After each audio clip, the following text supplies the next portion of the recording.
Salut à toi et bienvenue dans mon cours sur comment s'entraîner tout seul. Si tu ne sais pas comment t'entraîner seul, ça peut être une très grosse perte de temps. Il est très important que tu sois efficace à chaque fois que tu t'entraînes. Quand j'étais jeune, je m'entraînais souvent tout seul. C'était une de mes choses préférées. Être sur le terrain avec le ballon, mes chaussures, mes pensées, ma créativité. C'était vraiment un plaisir et un moment que j'adorais faire. On ne sait pas tous comment s'entraîner seul. On pense souvent que être sur le terrain pendant X montant d'heures te rend meilleur. Ce n'est pas tout le temps le cas. Il faut que tes objectifs soient clairs et que tu sois là pour des raisons particulières. Tu ne peux pas juste faire joujou à la baballe pendant 2 heures et croire que tu t'entraînes et que tu deviens meilleur. Le temps est la chose la plus précieuse que tu possèdes. Quand tu perds du temps, c'est pour tout le temps. C'est pour toujours. Tu ne pourras jamais le récupérer. Et ne panique pas. Après ce cours, tu auras beaucoup plus d'informations sur comment tu peux être efficace et productif dans ton entraînement personnel. Il y aura 3 chapitres dans ce cours. Chapitre 1. Pourquoi s'entraîner seul est primordial. Donc là, tu verras pourquoi c'est important et comment ça peut te faire progresser et booster et vraiment augmenter ta confiance aussi également. Chapitre 2. Le temps d'entraînement n'est pas important. Et là, on va parler comment optimiser tes performances et ta progression quand tu es sur un terrain de basket. Chapitre 3. S'entraîner pour que tu brilles en match. Et là, on parlera comment être un très bon joueur de match et pas juste un très bon joueur d'entraînement. Donc sans plus attendre, let's go, commençons le cours. Pourquoi c'est important de s'entraîner tout seul? Ben déjà, quand tu fais quelque chose d'extra, c'est-à-dire quelque chose en plus, ça automatiquement, tu progresses plus que les autres. Donc, un exemple tout simple. Si tu te lèves à 3 heures du matin, tu prends ton petit déjeuner tranquillement, tu t'entraînes de 4 heures à 6 heures. Après, tu rentres à la maison, tu prends une douche, tu te revas à l'entraînement et t'entraînes de 9 heures à 11 heures. Tu rentres à la maison, prends une douche, lunch, et tu revas à l'entraînement et tu t'entraînes de 2 heures à 4 heures ou 3 heures à 5 heures. Ok? Tu rentres à la maison, hop, rebelote. Dis-moi, tu fais ça pendant un an. Comparé à quelqu'un qui s'entraîne 3 fois par semaine. Toi, tu t'entraînes 4 fois par jour.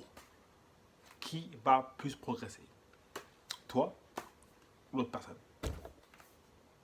Je pense que la réponse est claire. Toi. Donc, c'est très important que tu t'entraînes plus que tes coéquipiers. Parce que comme ça, tu prends plus d'avance. Parce que eux, ils s'entraînent que 3 fois par semaine. Toi, tu t'entraînes 4 fois par jour. Donc disons que tu fais ça 5 fois par semaine. 4 fois 5, ça fait combien? Ça fait 20. Tu as 20 entraînements par semaine. Bon, là, c'est un exemple extrême qui est très peu faisable pendant la période scolaire, j'en suis conscient, mais pendant l'été, pourquoi pas. Donc maintenant, disons que on va pas à cet extrême-là. Disons que tu fais 3 entraînements de plus seul par semaine. Tes coéquipiers, tes adversaires peut-être aussi, ils sont à 3 entraînements. Toi, tu es à 6. Qui va plus progresser? Toi ou tes coéquipiers? Je pense que tu as la réponse. C'est toi. C'est très important de faire du travail en plus. Mais c'est pas facile. C'est pas facile du tout. Et le seul moyen, vraiment, d'être efficace et de voir le faire, c'est d'être obsédé. Obsédé par devenir meilleur que tout le monde.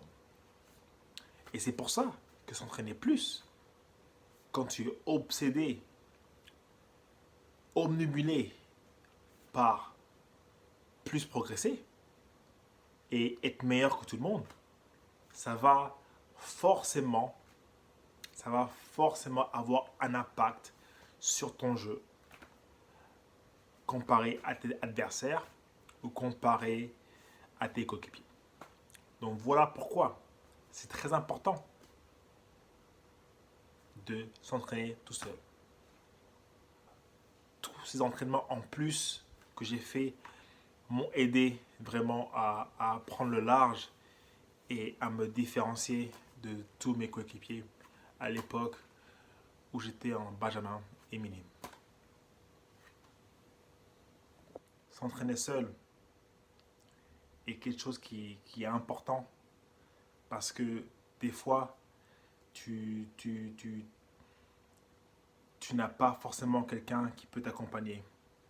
Et il ne faut pas utiliser l'excuse de je suis seul ou excuse ou j'ai pas de rebondeur, j'ai pas de passeur.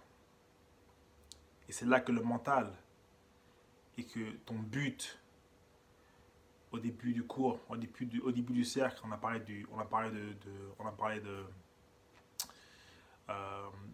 but, d'objectif que tu devrais avoir.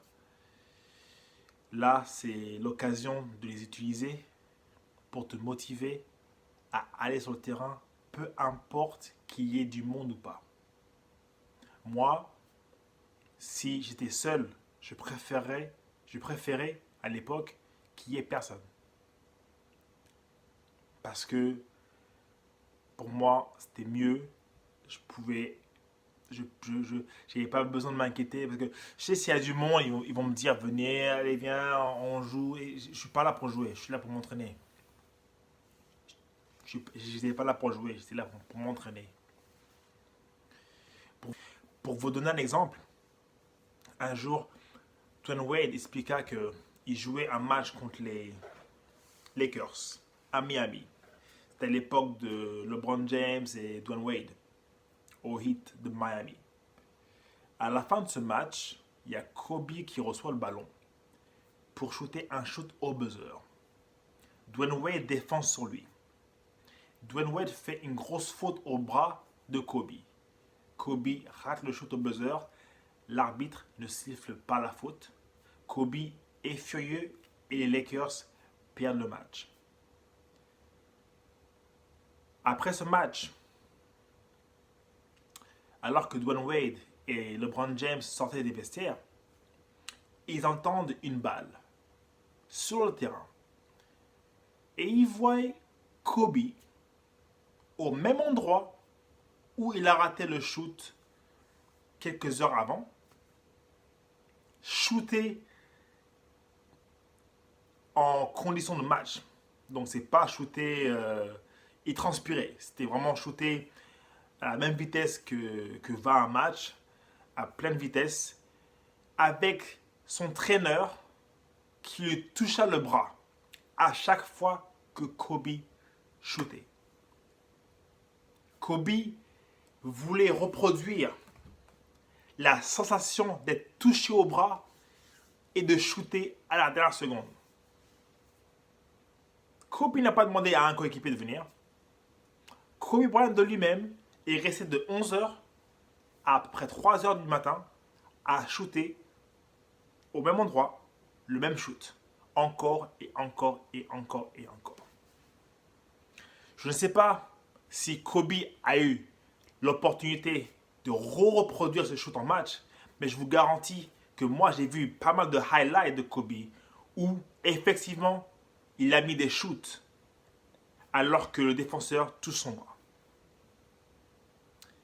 Donc voilà un bel exemple de comment tu peux utiliser un temps d'entraînement seul pour progresser sur une situation ou une faiblesse que tu as dans ton jeu. Aussi, être indépendant est important. Le reproche que j'avais quand j'étais jeune, c'est que mes coachs en benjamin et minime ne prêtaient pas trop d'attention au développement individuel des joueurs. Cela veut dire que mes coachs à l'époque corrigeaient de façon générale, mais pas forcément par rapport à mes lacunes ou mes faiblesses. Donc, quand tu apprends à t'entraîner tout seul, ça te permet de ne pas dépendre sur un coach pour progresser. Et ça, je pense, c'est une qualité très importante chez un joueur ou chez un athlète qui a la chance de jouer à un sport ou de faire un sport où un coach n'est pas nécessaire à tout le temps. Donc, tu n'as pas besoin d'un coach tout le temps. Tu peux t'entraîner seul et entraîner ce que tu veux entraîner sans avoir à demander la permission ou à attendre la semaine d'après pour demander à ton coach ou pour espérer que ton coach propose un entraînement, un truc dont tu as besoin. Moi, ça arrivait très rarement. Très rarement. Par exemple, moi, quand j'étais jeune, je souffrais j'avais la main gauche qui était très faible. Ma main gauche était très faible. Et je ratais tout le temps mes lay-ups à gauche. Donc même si on entraînait, même si on faisait des exos par rapport au lay-up main gauche, ce n'était pas forcément ce que j'avais besoin, je pense.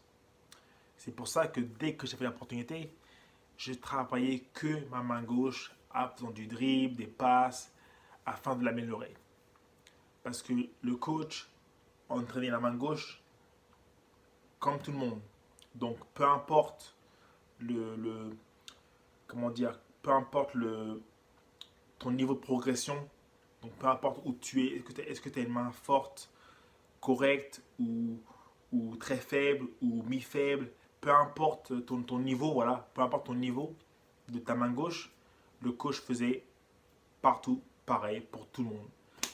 Et c'était pas forcément ce que j'avais besoin et je pouvais pas progresser comme je voulais progresser parce que le coach n'avait pas une vision individuelle mais une vision de groupe et c'est ok, mais c'est là qu'on voit la différence entre le basket américain et le basket français. C'est que le basket américain, il y a des coachs qui s'occupent que, bien sûr, de la progression de l'équipe, mais c'est pour ça qu'aux États-Unis, il y a ce qu'on appelle des skills trainers comme moi ou David qui t'entraînent à côté de tes entraînements d'équipe sur sur des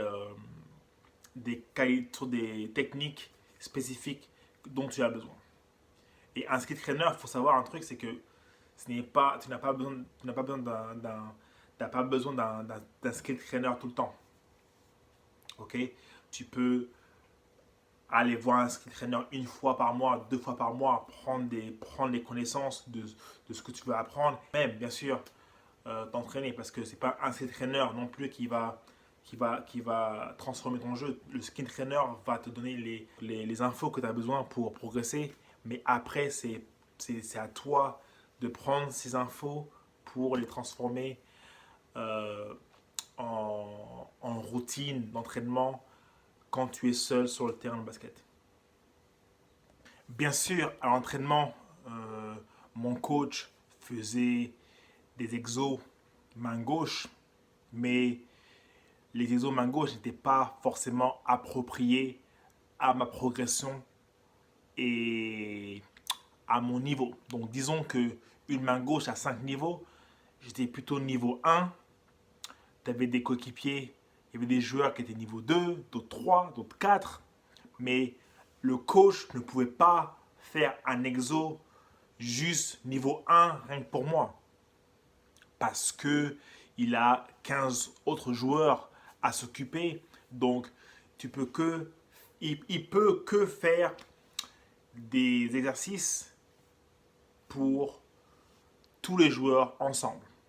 Et c'est pour ça que c'est important que tu fasses ta propre progression à côté de tes entraînements en équipe.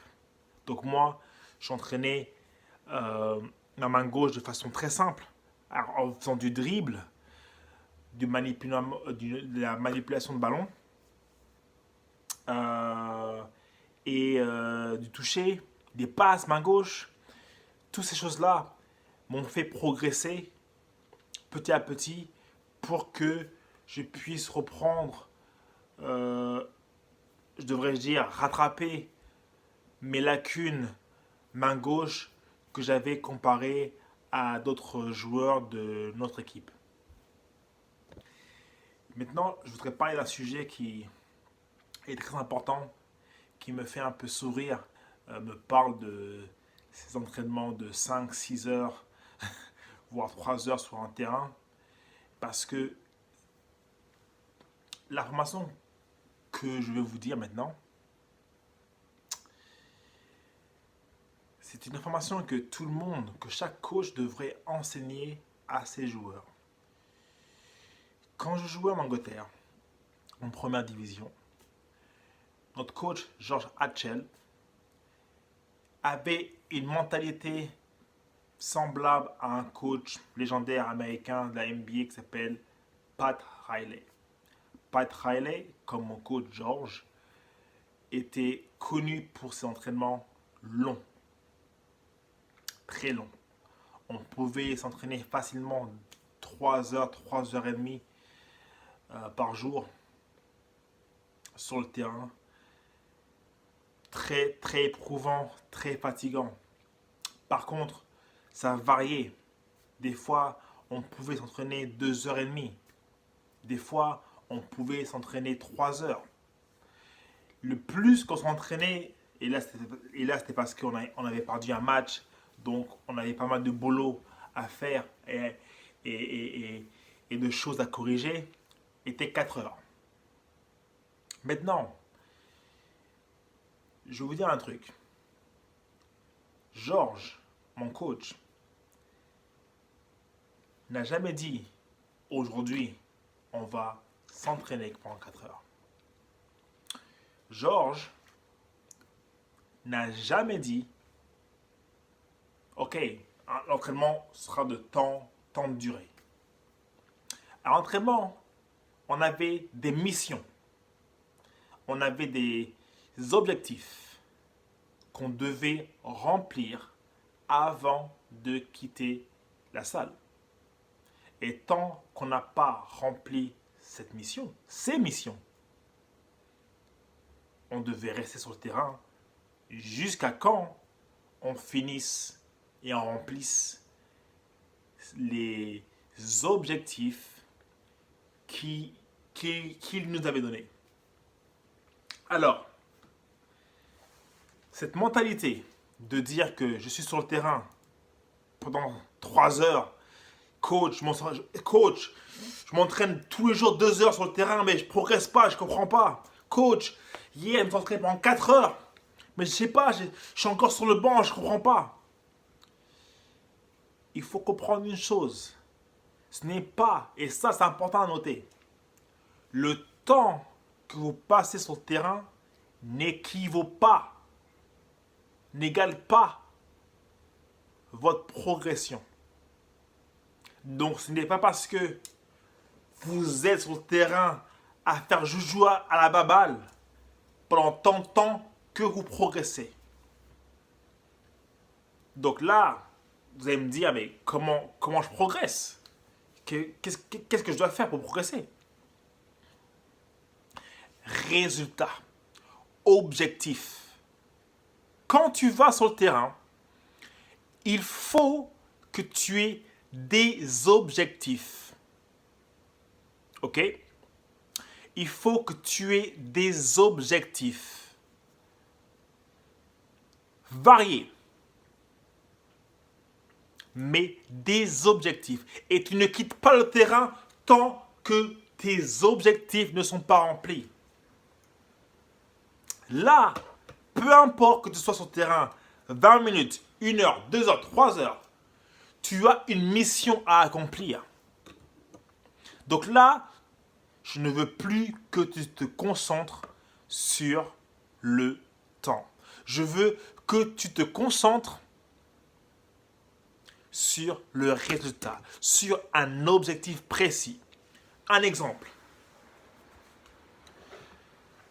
Shoot à 3 points. Au lieu d'aller sur le terrain et de shooter pendant 1 heure, excuse-moi mon langage, mais comme un imbécile, et dire « Ah, j'ai progressé », essaie ça.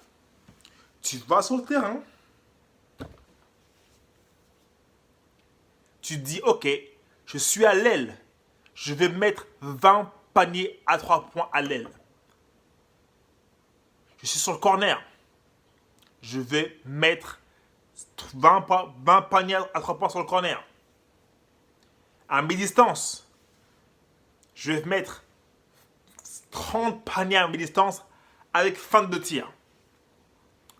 Je ne pars pas du terrain tant que je n'ai pas rempli mes objectifs. Voilà comment tu peux progresser effectivement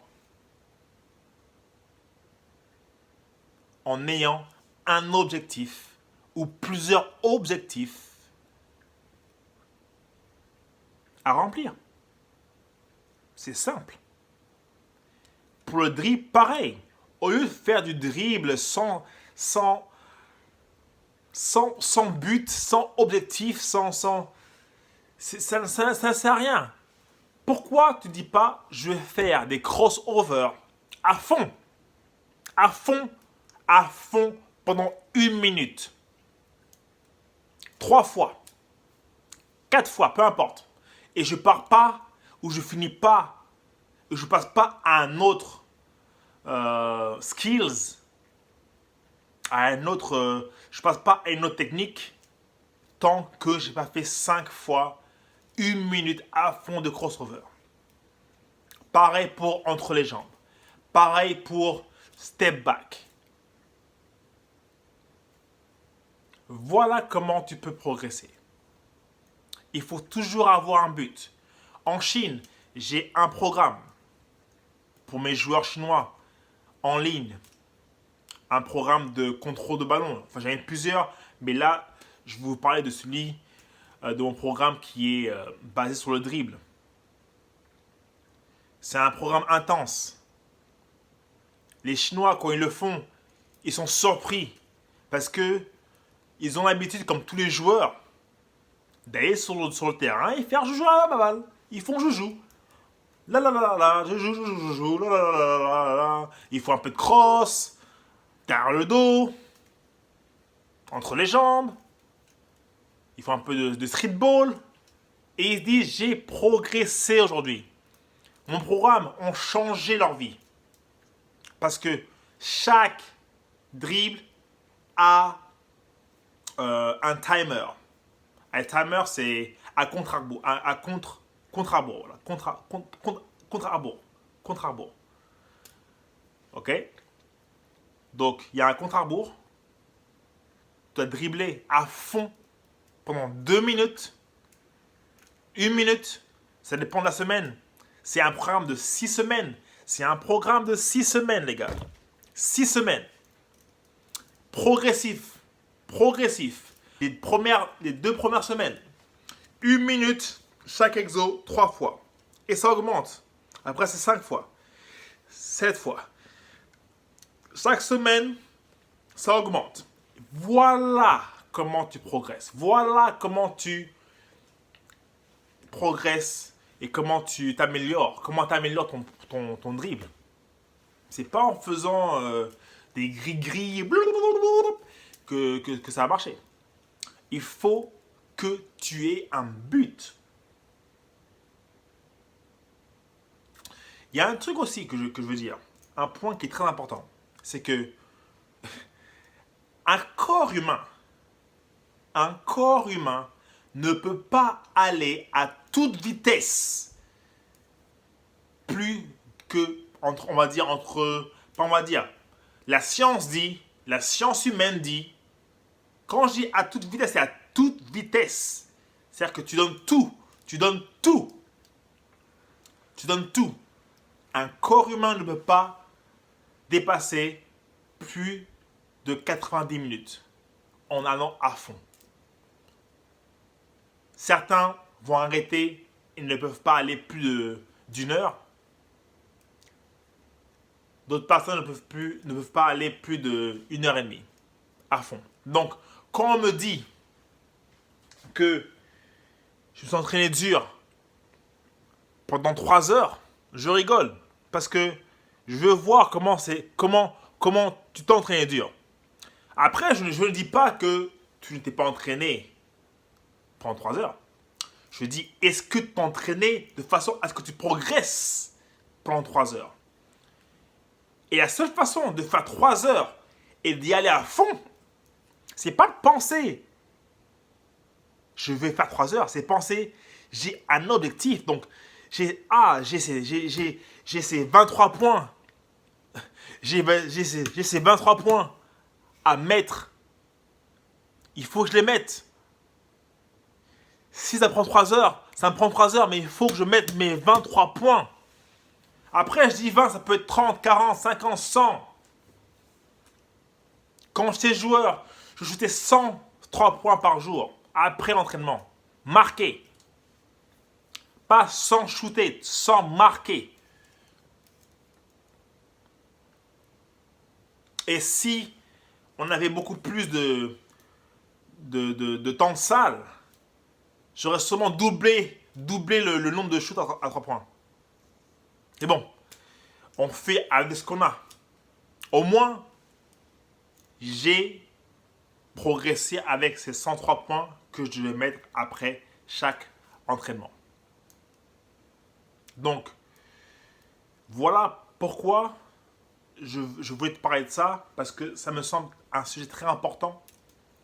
J'espère que tu as pris des notes, surtout sur le fait que le temps n'équivaut pas la progression ou une progression. Ok?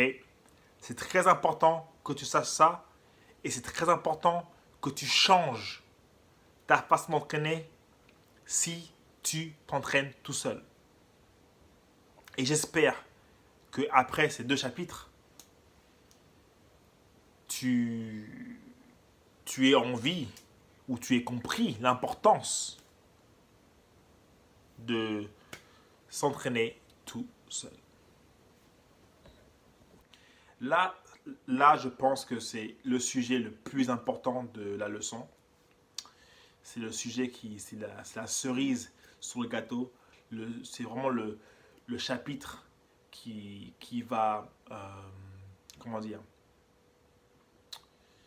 faire du sens à tout ce qu'on a parlé avant.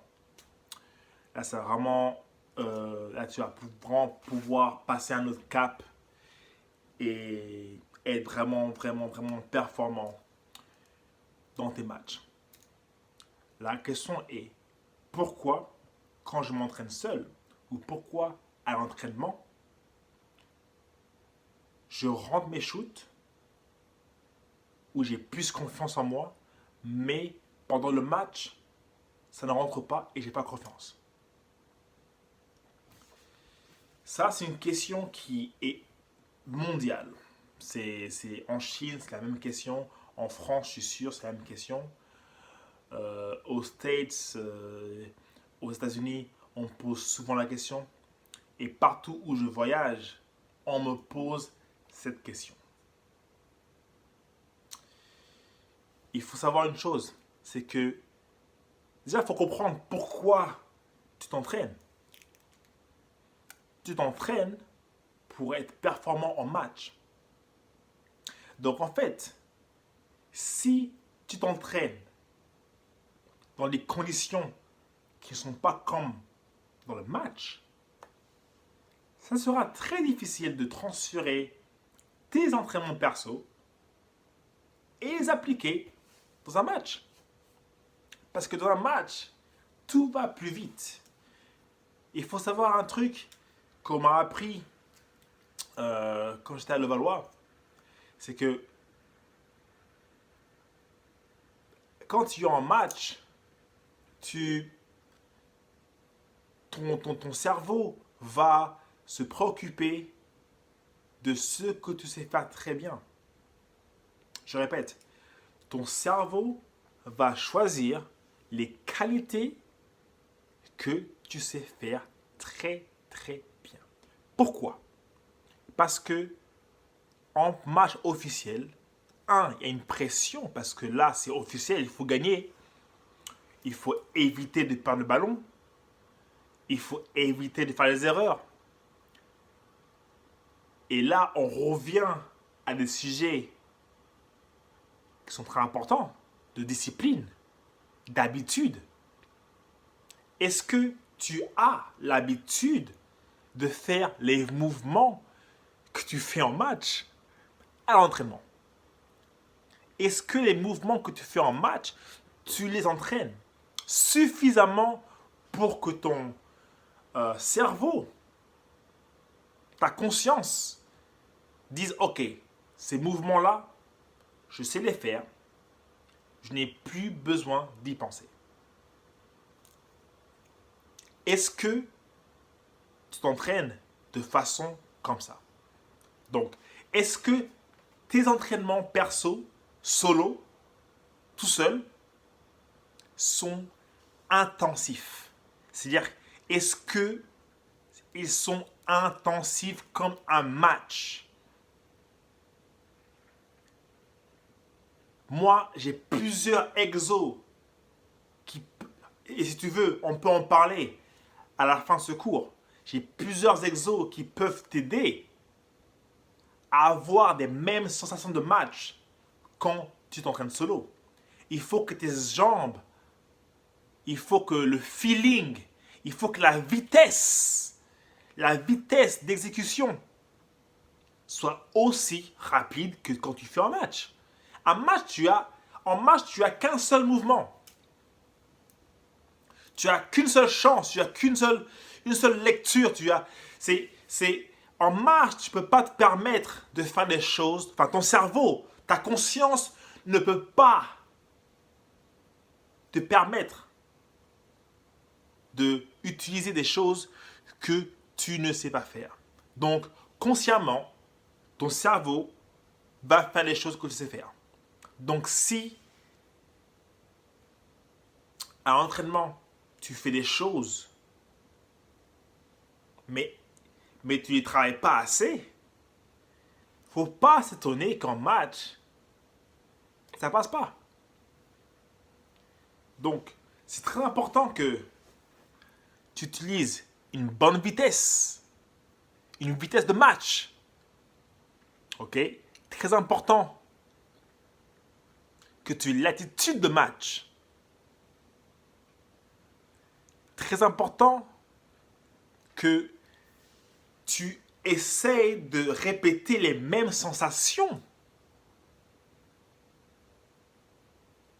Si tu ne fais pas ça,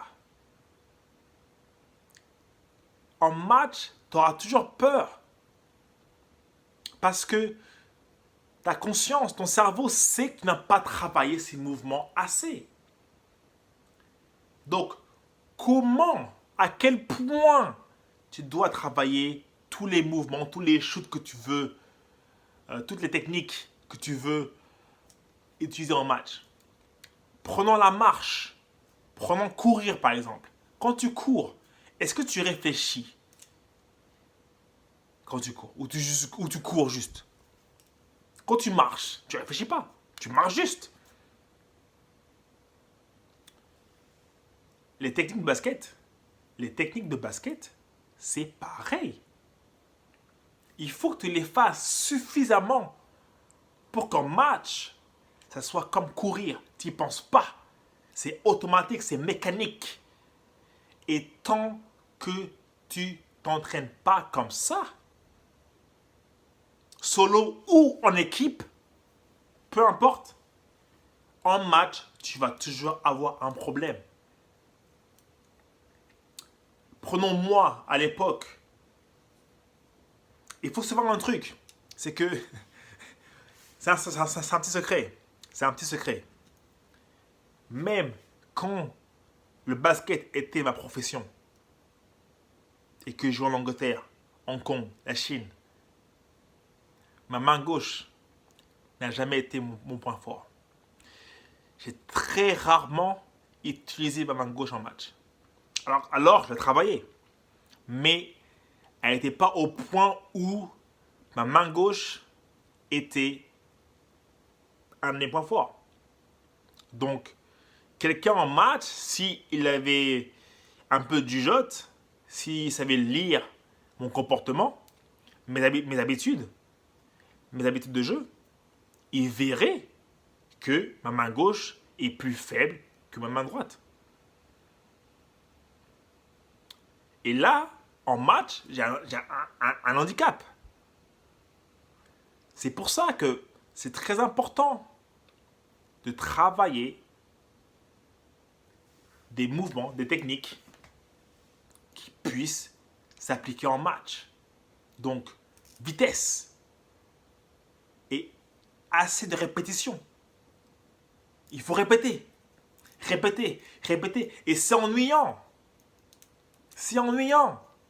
Mais le jour où tu auras répété ces mouvements suffisamment, en match, tu vas t'amuser. Donc, choisis les skills, choisis les techniques que tu veux incorporer dans ton jeu en plein match. Rajoute la vitesse de jeu de match. Et je parle de détails. C'est la façon dont tu rattrapes le ballon, la façon dont ton attitude basket doit être match.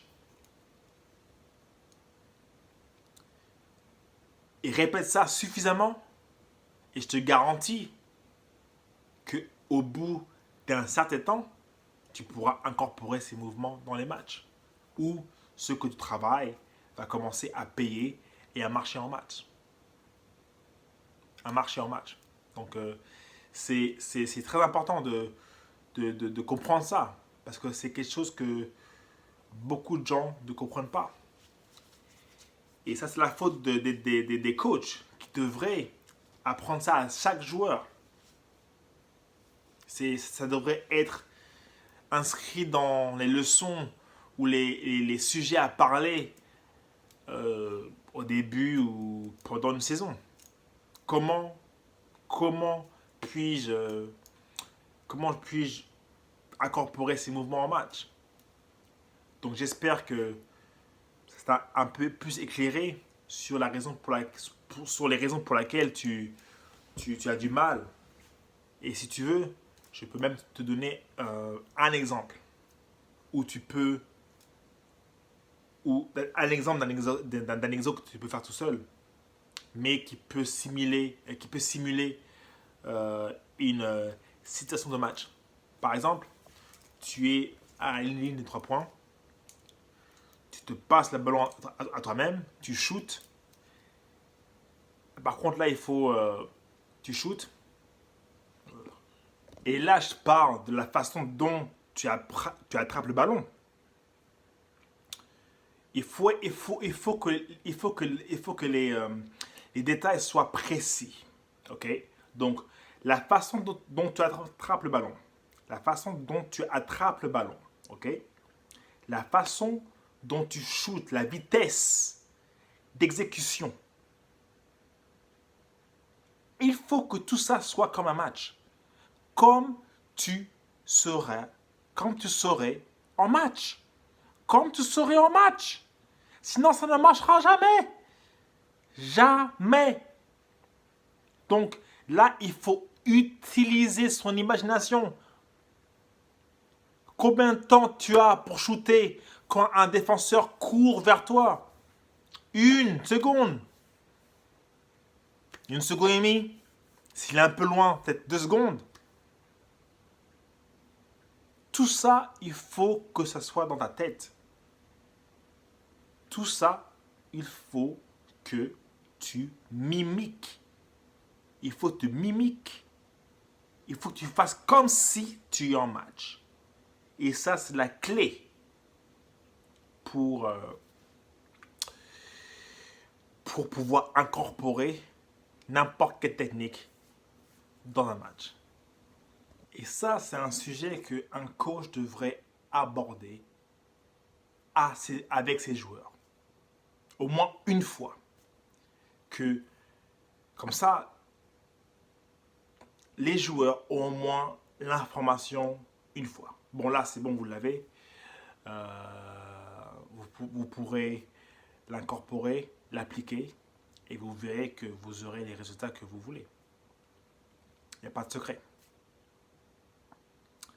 Enfin, ça, c'est le secret. C'est le secret de comment être productif en s'entraînant seul et comment appliquer ce que tu as appris seul ou ce que tu as entraîné seul. Ou vraiment, c'est là que ça compte en match. Et ça, c'est un sujet qu'un coach devrait aborder avec ses joueurs. Au moins une fois. Comme ça, les joueurs ont au moins l'information une fois. Bon, là, c'est bon, vous l'avez. Vous pourrez l'incorporer, l'appliquer, et vous verrez que vous aurez les résultats que vous voulez. Il n'y a pas de secret. Enfin, ça, c'est le secret. De comment être productif en s'entraînant seul et comment appliquer ce que tu as appris seul ou ce que tu as entraîné seul. Ou vraiment, c'est là que ça compte en match. Voilà, c'est la fin de ce cours. Si vous avez des questions, n'hésitez surtout pas à me les poser dans le groupe. Je vais y répondre. Si vous voulez plus de détails sur certains points, même personnels, hein, c'est pas forcément des points des questions personnelles sur comment appliquer tout ça à ton jeu ou des expériences personnelles que peut-être j'ai pas forcément discuté dans ce cours et que tu veux savoir, est-ce que ces sujets et ces points peuvent s'appliquer à ton jeu, à ton style et à ta situation. Il n'y a pas de problème. Et voilà, merci beaucoup de m'avoir écouté. Ça fait un plaisir. Et puis à la prochaine leçon. À bientôt. Ciao.